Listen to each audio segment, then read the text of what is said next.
showing you my favorite books ever. I will make like an asterisk here because this is just the books that I physically own currently. There's definitely books that I read over the years that I loved but don't have a copy of. I'm gonna try to think of what those are, but I still have plenty to show you that are actually in my possession. So, yeah, I have quite a few. So these are my favorite books of all time. Okay, I'm gonna start off with my true favorite standalone book of all time. The Night Circus by Erin Morgenstern. And this book is so magical that I have read it twice.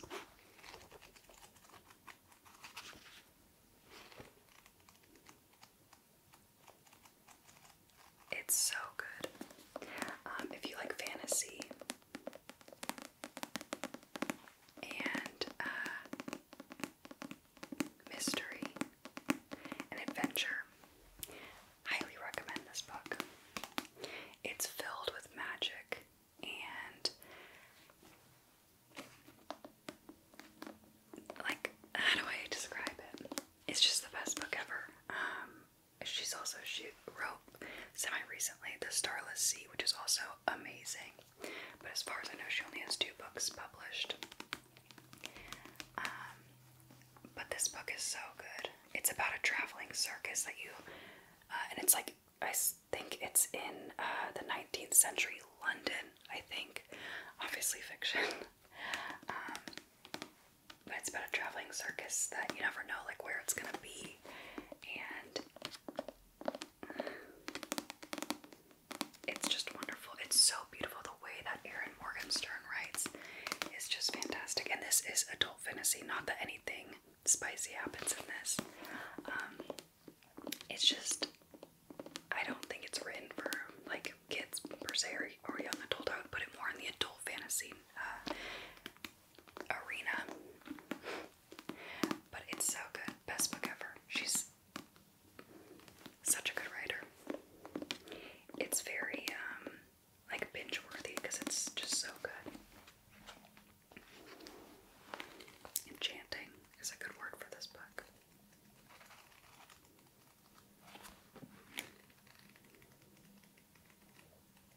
It's just so good. I want to read it again. It's so good. Okay, next is my favorite series of all time, but I'm just going to show you the first book. If you've watched my videos before, you can probably guess what it's going to be.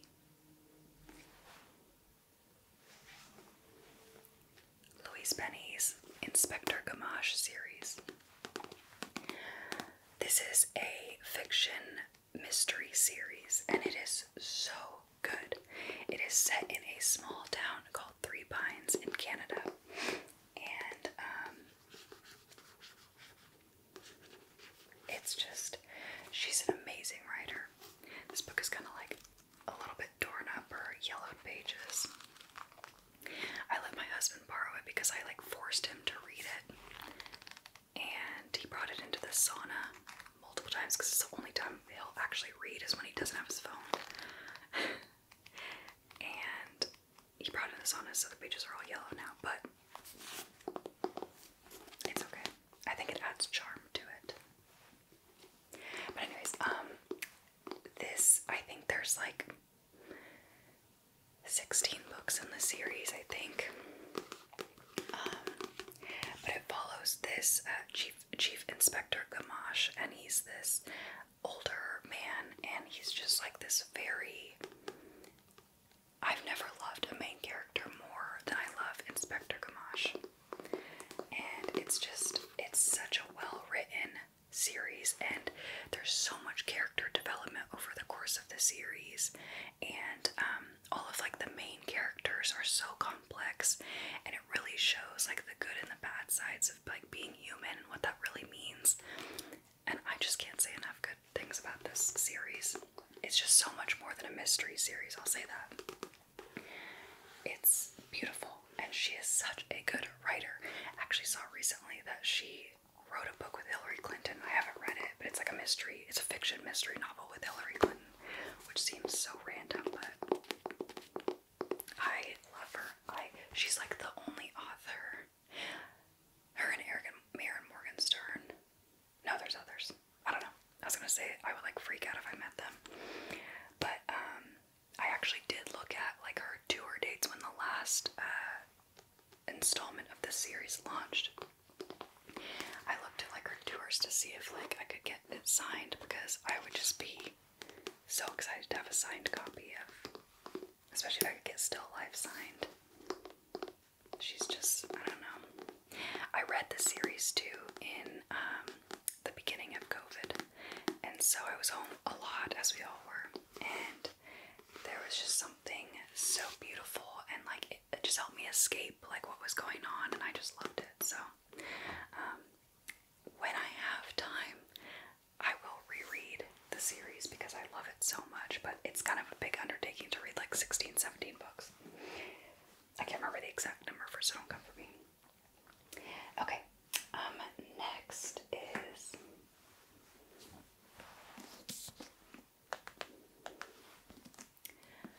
The Book of Longings by Sue Monk Kidd. And Sue Monk Kidd wrote The Invention of Wings and The Secret Life of Bees. She's a very talented author. This book was so good, though. This is my favorite book of hers, and I don't think it gets like the recognition that it did compared to those others, or the recognition that it deserves compared to those other two. But this was beautiful. I've said this before, I'm not a religious person, so I just want to put that out there, disclaimer. Nothing wrong with religion, just not religious. But this is a retelling of like the story of Jesus from from Jesus's wife's point of view. So it's fiction, but it's just so good, and I can't express why it's so good. I mean, she's an amazing writer. She's obviously has accolades and stuff to prove that she's a good writer. But this book is so good. So in this story, she is the wife of Jesus. Her name is Anna, and it goes into like how they meet, what happens to them during their marriage, during like what happens, with Jesus. I think most people are familiar, but I will say you don't have to be religious or have any understanding of the Bible or anything to read this book. It's not religious in any way. It's just a really cool story.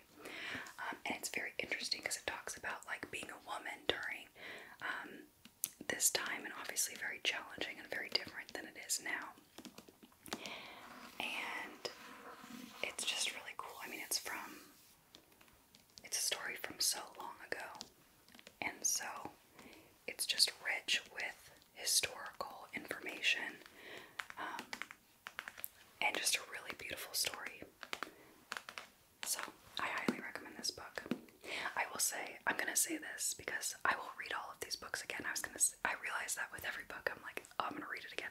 I would read every single one of them again if I haven't already.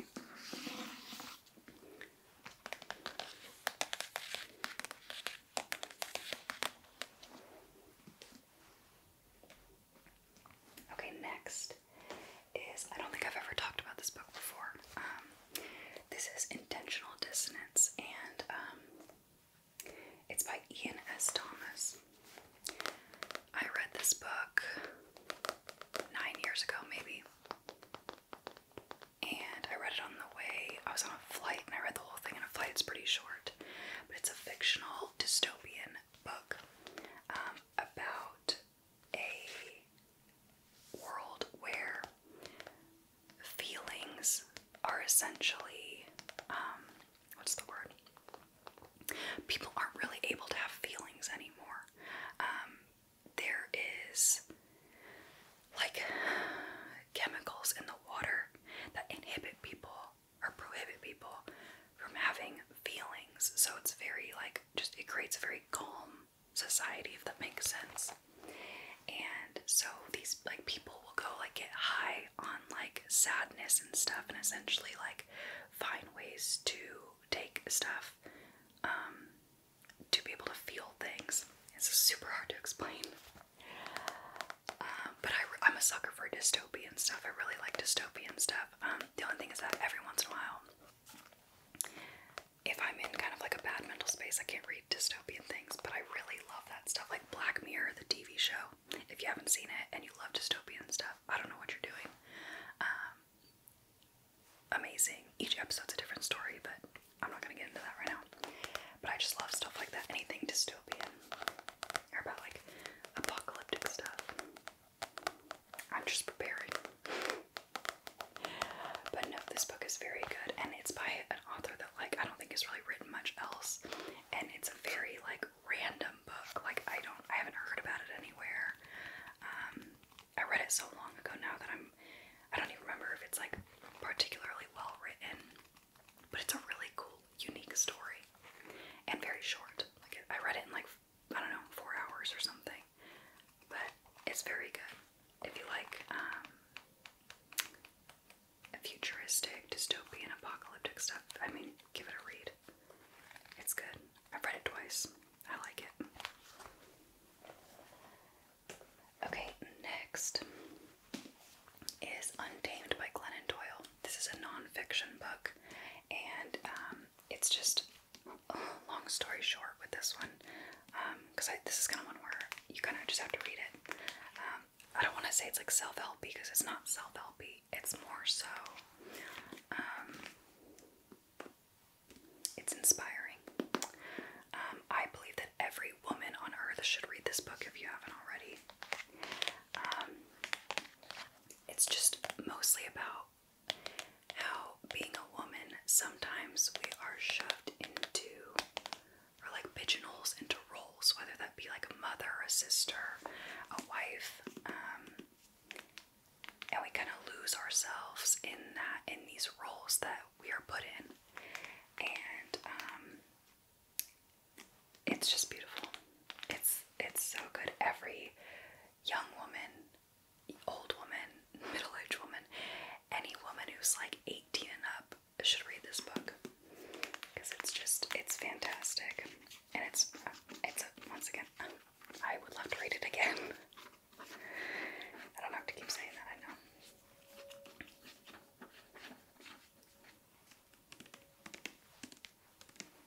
I also like the cover where it has like different paints blended together. It's very inspiring. It's got some good laughs in here too.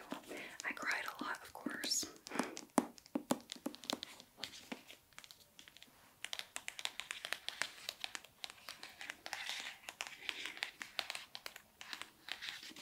It's got raised letters.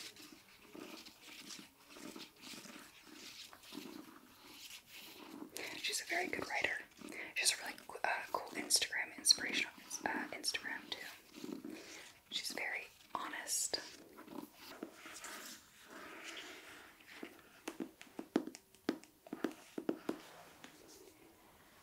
Okay. Next, I've talked about this series before, but this is an amazing series. I actually read it this past year. You'll probably recognize a decent amount of these books because, I mean, they're books that I own now. But yeah, anyways, the Poppy War series. So this is a trilogy. I've talked about this before. This book is so good. It's about ancient. It's fiction. Let me just start off by saying that it's fiction, but it's almost like a retelling. It uses elements of history of ancient Chinese wars. So a lot of it has elements that fall into, or that like actually happened technically. But this is fiction. There is like magic in here. But I will say the entire series is about ongoing wars. And the author drew a lot of inspiration from real wars that did happen in ancient China. Not even ancient, actually. It even goes up to like recent wars in China. But she kind of blends them all into a fictional story. And the main character is a very powerful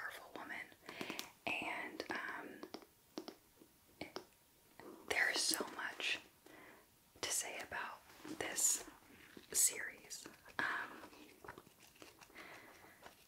It's hard to explain. I don't know a world where I would be like, oh, a trilogy about war, that sounds great. That is not me at all. I don't really care about war or sports or any of those types of things. However, this book blew me away.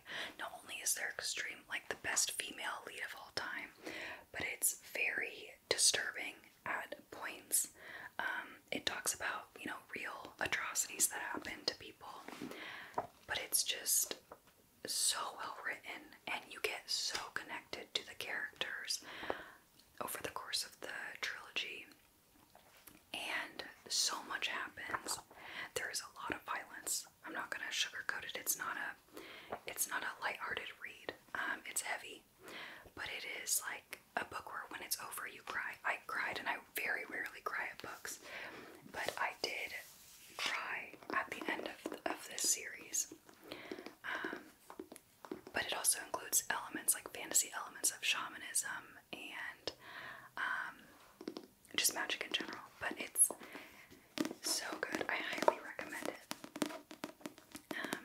This is an adult series. There is not spicy elements in it, as far as I can remember, but it's very violent. So, I don't know. I feel like selling it as dark and violent is not selling it, but I promise you it's incredible. I was blown away, and actually I will admit that the first half of the book I wasn't into it. I feel like it was slow, and then the rest of it just completely blew me away. So it is definitely one of my favorite series of all time.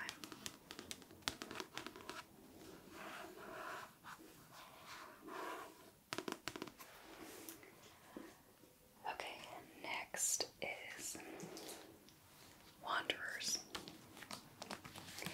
I've definitely talked about this book before. Wanderers is a book about,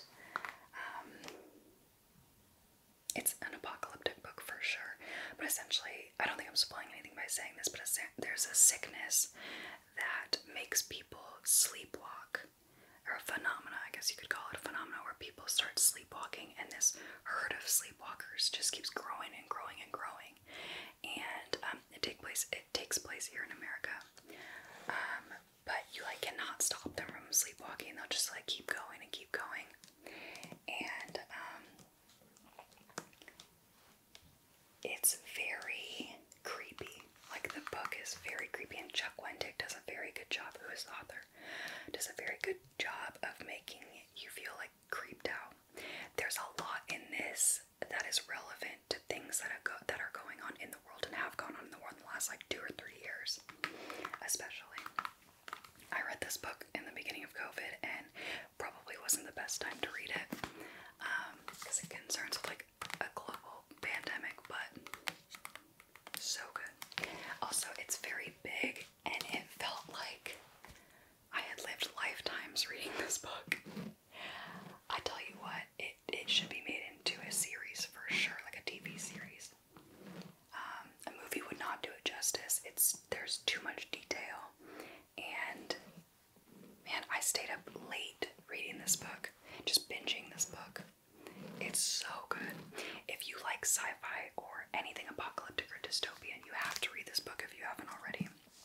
Also, his other book that just came out recently, what is it called?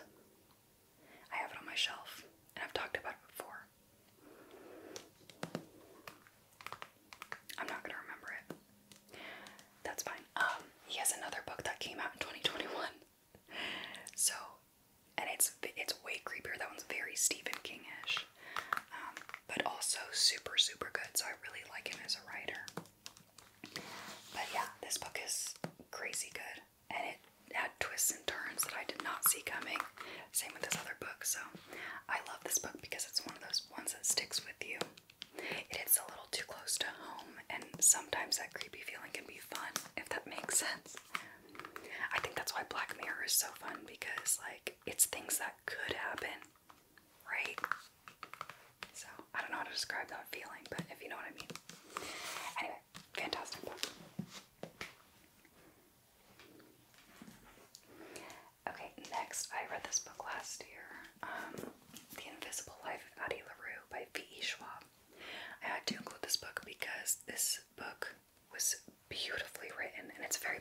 books. I'm sure you've heard of it. Beautifully written about a girl who has lived centuries. She's essentially like cursed by, I think, like the devil. I don't know what you'd call it. But she's cursed to where she can live forever. However, nobody can remember her. So the second she meets somebody, the second she's like out of their sight, basically, they forget her and don't know who she is. So she can never really be like loved or build any connections with anybody or have any true friends, family, nothing. So it's a very lonely life, but she can live forever. So it's kind of like the genie situation, where like you can have what you want, but like you better wish carefully, because like you might get like the opposite of what you want. So anyways, it's very beautifully written. It's really cool because it delves, since she's lived for so long, and actually delves into different historical periods around the world, and it's very cool, and one of the few books that made me cry. I sobbed at the end like a baby. It was so good. So, but this is one of those popular books that like you've probably heard of, so I won't go too much into it, but it's definitely one of my favorites. I've read other stuff by P.E. Schwab that I was not really impressed with. I tried to read a different series that I can't remember the name of. I think it was like maybe the darker side of magic or something like that. I don't remember what it's called now. I could not get into that series, but I know that I think it's a woman that she has a talented writer. I think there's either a new series or a new standalone book that actually sounds up my alley that I think is on my Goodreads, like want to read list.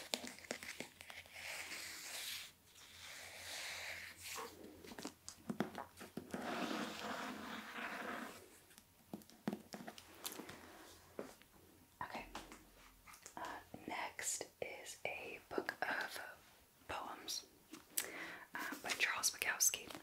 Now, I know that Charles Bukowski is a very controversial writer, but I read Charles Bukowski about 10 years ago, and it was during a time when I was really going through a lot of things, and, you know, say what you want about him, but he writes from a very raw place, and I really appreciate that. I have so many pages bookmarked in here. Of course, it doesn't show. Well, maybe you could see that. I don't know. There are so many dog ears in this book. He has a lot of quotable things that you see on like Tumblr memes or something.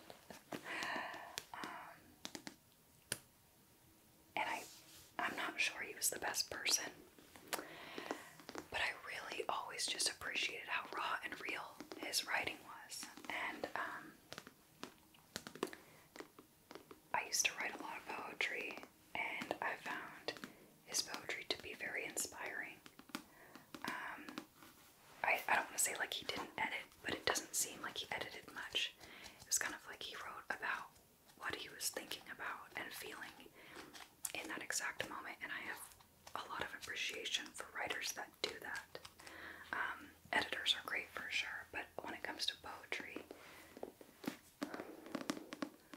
there's something really inspiring about it being raw, and you can see somebody's soul like bared on the pages.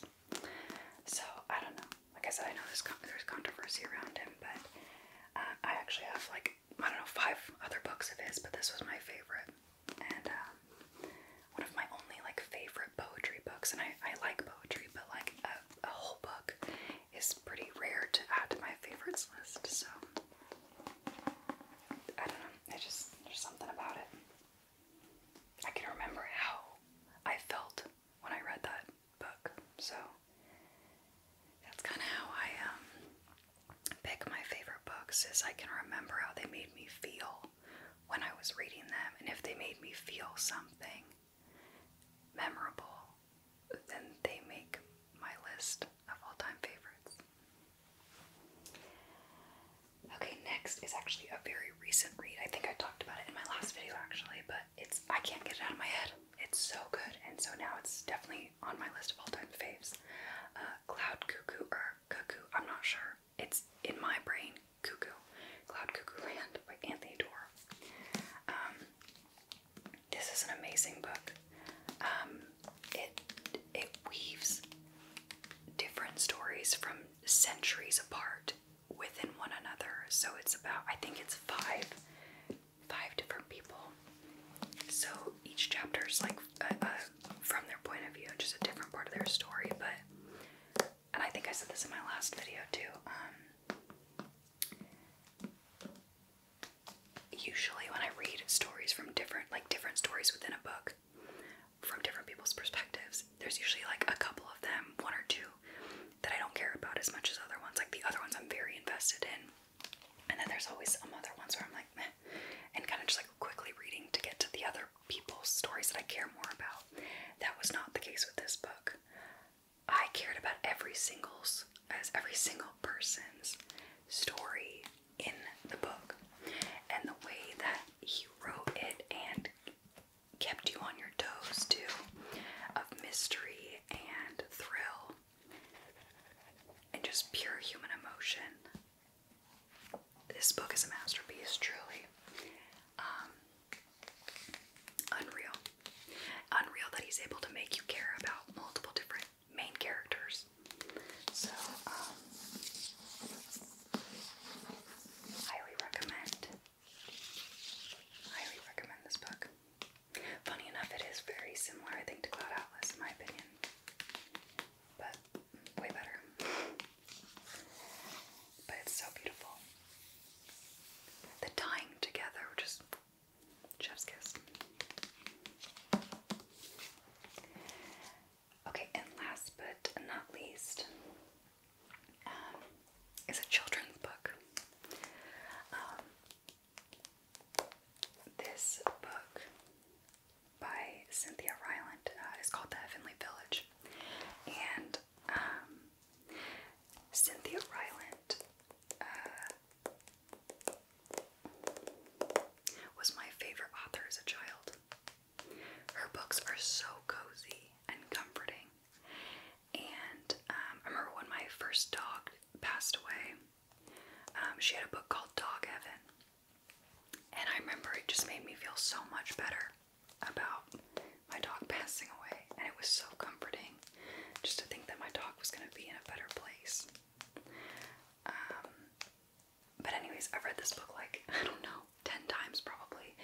It's one of those books that like I'll just like sit down and read in like 30 minutes because it's good. It's a couple chapters long.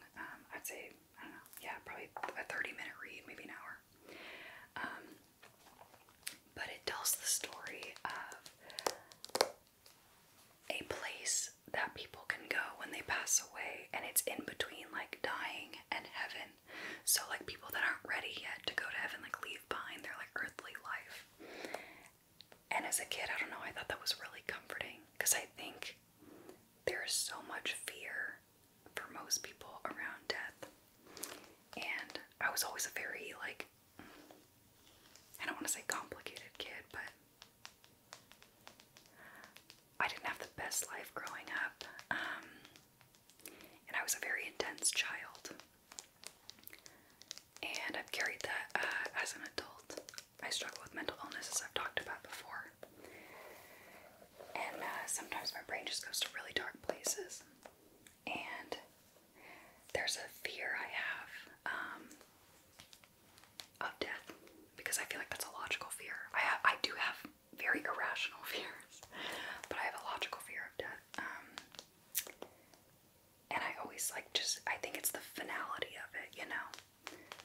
Just feeling like you leave everything behind and there's no middle ground, especially if it's unexpected or something. So anyways, not to end this in a dark way, but this book is just so comforting. And so even though it's technically a children's book, I think anybody of any age could read this book, because it's not written in like a childish way. It's just written in a way that a kid could understand, and not like a little kid. I'd say probably like, I don't know, I probably read it when I was like 10 or something, I don't know. it's always stuck with me because of the way that it made me feel, and just like a warm hug in times where my brain was making me really scared about stuff that I didn't need to be scared of. So anyways, she's amazing, just a beautiful writer, and I have like 3 of her other books on my shelf because of the way she writes is just, I don't know. I think we all have those like kids books that are just really comforting, but I just remember always looking for Cynthia Ryland's books anytime I was at the library, or I don't know, going to bookstores as a kid. She writes beautifully. There's a very cute book that I have that I think I'm going to do a reading to you video called Thimbleberry Stories, and it's just, I mean, doesn't that name just sound like the cutest thing ever? Thimbleberry Stories. So, it's a very cozy book. So, it doesn't talk about death. Anyways, yeah, that's my favorite books ever. I'm trying to think of other books that I don't own that are favorites of mine. I know I had, oh, you know what? The series of Unfortunate Events books from when I was a kid. I adored that series. I used to compete with this girl in my class and try to, every time the next book came out, we would like binge read them, and because like our teacher would only buy like a limited supply, and so we'd have to like fight over who'd be able to rent it first or check it out first. And so I was always competing with this girl and trying to read faster than her, and I was faster than her. But I loved the series of Unfortunate Events books. They were so good. There's something about them. They're so like weird and just great. But I loved those. I loved, what was the ones where the kids like time travel? It's like a whole series, and they always like time travel and go, like there's one where they like go to the Titanic. Oh, what is the name of it? It's gonna drive me crazy. If you know what I'm talking about, comment below. I know I'll remember it later on and be super annoyed. But yeah, it's like a story of like kids that time travel and like go like solve problems. I don't know. God, it's like is it a tree house? Does something have to do with the tree house? Do you know what I'm talking about? I'm gonna look it up. Magic Tree House. I'm so glad I looked that up. Okay. I had to type in children's books about tree houses. Magic Tree House series. That series was fire. I also love anything about time travel, so I was a sucker for that. Fantastic series. Loved that one. I don't know. I know I'm gonna